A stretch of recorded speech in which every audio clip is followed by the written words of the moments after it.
Today we're going to be working on the rear end of the car, installing the 35 spline axles with C-clip eliminators. So as you can see, I've already started. I think the last time we left off, you guys saw where I put the upper and lower control arms and all that on. This is where we're at, and I wanted to stop right here because most of you can get to this point with not a lot of issue. Literally unbolt your cover here, unbolt these two bolts, take your C-clips out, pop the rear end out. Now this is if you're going to be doing like a C-clip eliminator. And I've never done this before, so this will be a first for me. Anyway, you take your bolts out that go to your drum assembly like this on both sides. So just make sure that you get your brake line disconnected up here. And at this point, all you got to do is hit this thing from the back side and it'll pop right off. So let's go ahead and do that now. Let's take a hammer, come from behind, give this thing a good tap. And honestly, if you want to, you can just kind of let this thing hang from the emergency brake cable, or you can disconnect it up there. And what we're going to be doing is cutting this outer section off. See how you have this little lip right there? I think Strange calls this your register. So you basically want to cut back to your register, and then that's it, guys. You start back reassembling everything. So not too bad of a job at all, really. I mean, you can do it in your driveway if you need to, no problem. So this is our new spool, guys, and all you got to do is take your old gear out, your ring gear. This is the old carrier over here. Just take it out. You're gonna have to buy new bearings though if you do this, because you're not gonna get those bearings off without messing them all up. But you don't need anything else out of there. This is pretty much it. You literally just flip this thing upside down, pull your gear up on it, and you start it. Now I do advise running some thread lock on this, obviously on your bolts.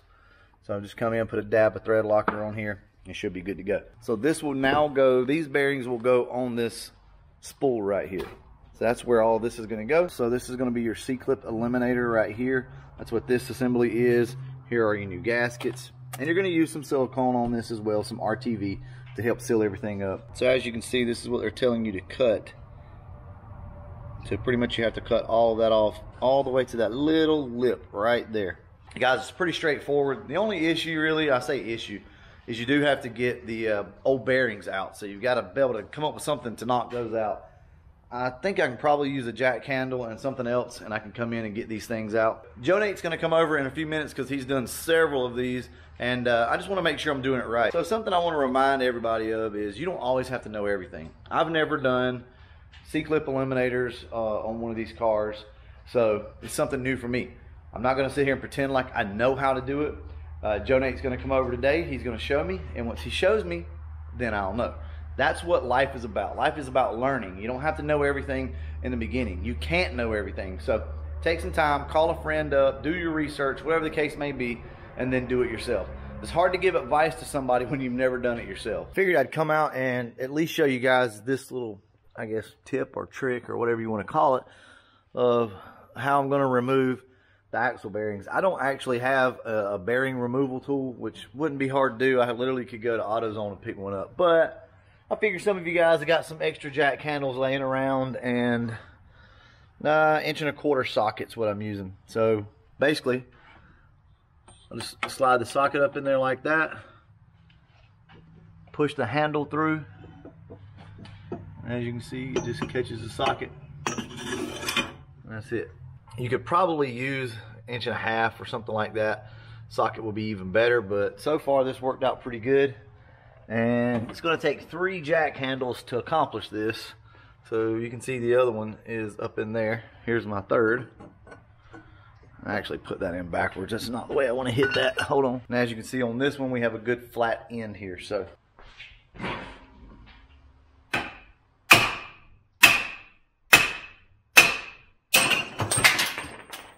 and there it is, guys. Axle bearings removed. Cool. If your handle rides on the bottom of the bearing only, you're not going to be able to, it's going to wedge itself up in there even tighter. You need something that'll actually cup that bearing. So anyway, there's your quick tip, or you can just go buy the removal tool, whatever. Either way it'll work. So all right, I'm still waiting on Joe Nate, so we'll pick back up whenever he gets here. So the way we're going to cut this is, well, this is the way I'm cutting it. Now Nate, you don't use this. No. He uses a blade. Yeah. But mine's not long enough. Fuck that, I ain't leaving that in. His blade ain't as long as mine. Show him that little lip. So there's a tiny lip right here, and we're gonna leave that and just cut to the outside of it and then smooth it out. That's it.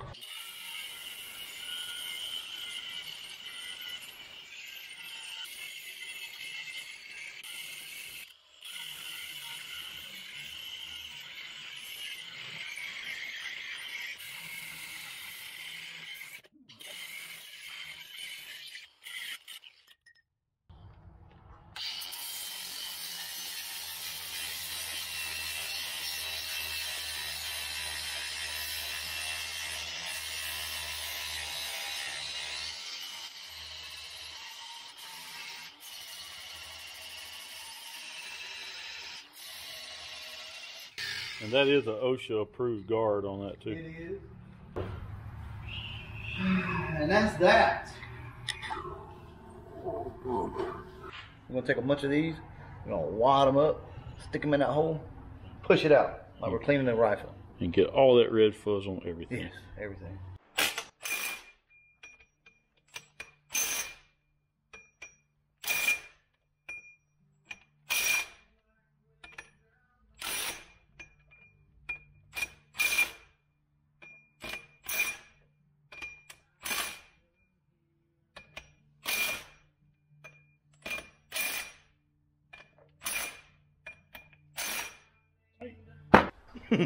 We're gonna go ahead and get this thing put in and get the axles in for now, and that's it. Little juice. I'll get it in a second. Now, you know, I do a lot on this channel. I like to do my own paint and body work and pretty much everything else, but there's one thing that I do not mess with that I trust Nate for, and that's rear end stuff. If you've noticed through the years of this channel, anytime we need like rear end work or whatever, I don't know, Nate's just been doing it a lot longer and he's good at it, so he usually does this stuff. How many rear ends do you think you probably changed? Quite a many. Just kind of let him handle this, because I just don't trust myself on this. I can make my way through a lot of this other stuff, but that and transmissions, I don't really mess with transmissions. I don't either. Nate builds transmissions too. He does it all. So if you need some transmission work, don't call me. Oh, and if you guys are wondering what the yellow is, I can't keep up with anything. So I figure if I mark this side and then mark that side, I can always keep up with it. So that's why that's like that.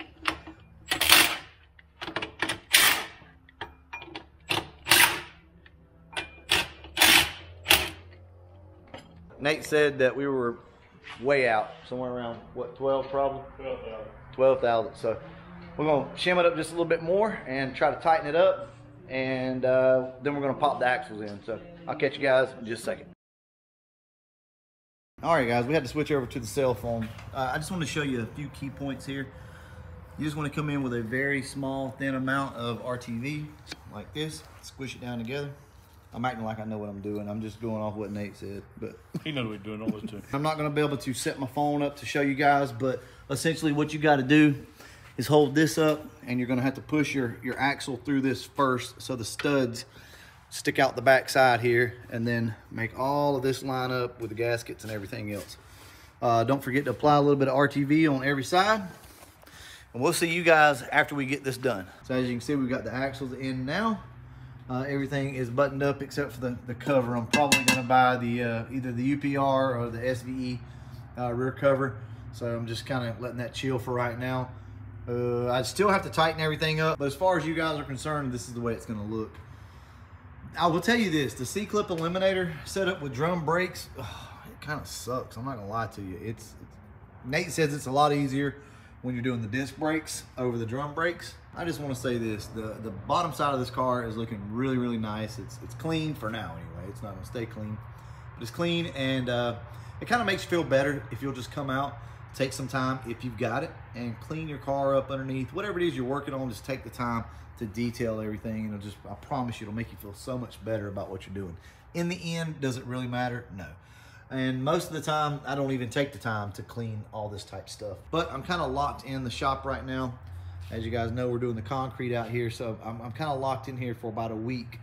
So there's no point in rushing anything. We still have to do the torque box reinforcements on the inside of the car, and we also have to put our new rotors and brake pads on. And we've got to do turn downs on our mufflers here. So we're going to make that look all nice and pretty with some nice big 3-inch turn outs. They're not going to be turn downs like traditional. They're going to kind of turn out and down a little bit toward the back tire.